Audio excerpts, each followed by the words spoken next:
Oke, jadi ini cara membuat absensi di Deep Learning. Ini kalau sudah pilih kelas, kita aktifkan turn editing on. Scroll. Nah, absensinya boleh disimpan di tiap pertemuan atau boleh sekaligus kita simpan di bagian general. Saya add activity for source, kemudian pilih attendance. Oke, di sini nama attendance-nya kita ganti biar lebih mudah dipahami. Absensi mahasiswa.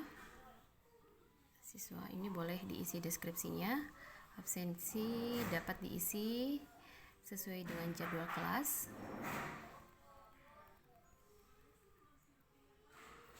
Aktifkan display, jadi di course-nya nanti juga muncul. Yang lainnya boleh diisi, boleh tidak. Kemudian saya tekan save and return to course. Jadi dia muncul seperti ini di bawah. Nah, kemudian kita pilih absensi mahasiswa. Baru kita bisa add session. Jadi sini ada menu session, masih kosong, absensi belum ada dibuat. Jadi kita pilih add session. Saya tambahkan. Jadi misalnya kita atur setting hari ini jadwalnya. Kemudian mulai sesi jam berapa? Misalnya kita mulai sesi yang jam sekarang, jam 9 nanti sampai dengan jam 11. Oke.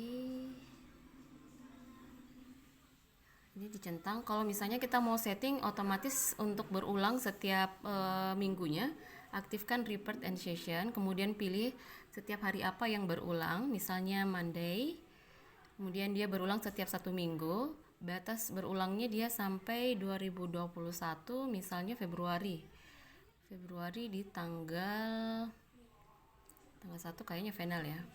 Allow checklist allow student to record. Nah, di sini auto markingnya kita ganti jadi disable. Ini password boleh diisi, artinya kalau misalnya setiap minggu kita mau setting mahasiswa boleh absen dengan masukkan password. Artinya mereka yang mengamati grup itu misalnya mengamati grup, maka dia bisa tahu passwordnya hari ini apa, daripada dia cuma masuk absen. Boleh disetting, boleh tidak. Kemudian bisa juga kita setting untuk alamat IP-nya. Sini saya add. Jadi terbentuk lebih ya. Ini terbentuk ada 17 absen. Ini kalau lebih boleh dihapus yang lebihnya. Sisa bagian ke akhir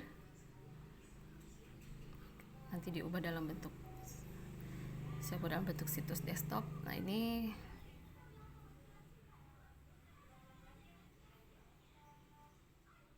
oke.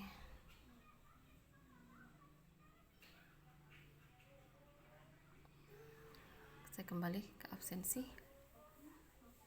Nah, ini tadi absensinya. Ini karena lebih, saya hapus satu.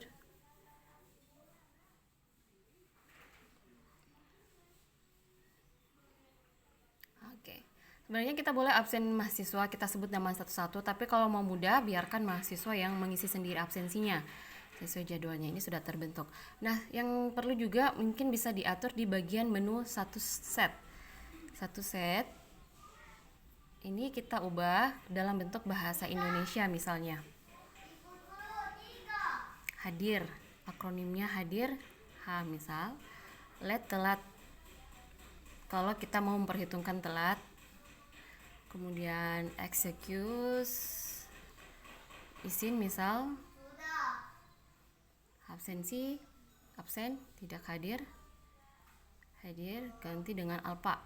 Nah, ini bisa kita sudah setting poinnya, jadi otomatis nanti terinput. Saya setting poinnya kalau satu kehadiran satu ya. Nanti juga e-learning bisa setting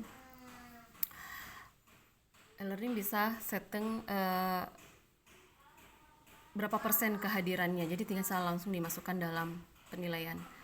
Oke, ini bisa disetting ya kalau misalnya nilainya. Kemudian available status for student, ini available status maksudnya berapa menit tombol hadir ini muncul. Jadi misalnya selama sessionnya, selama jamnya absen ini kita bisa setting, dia bisa muncul selama 100 menit. Atau mungkin kita bisa muncul hanya 40 menit pertama tombol hadir ini bisa diakses, selebihnya tombol telat misalnya.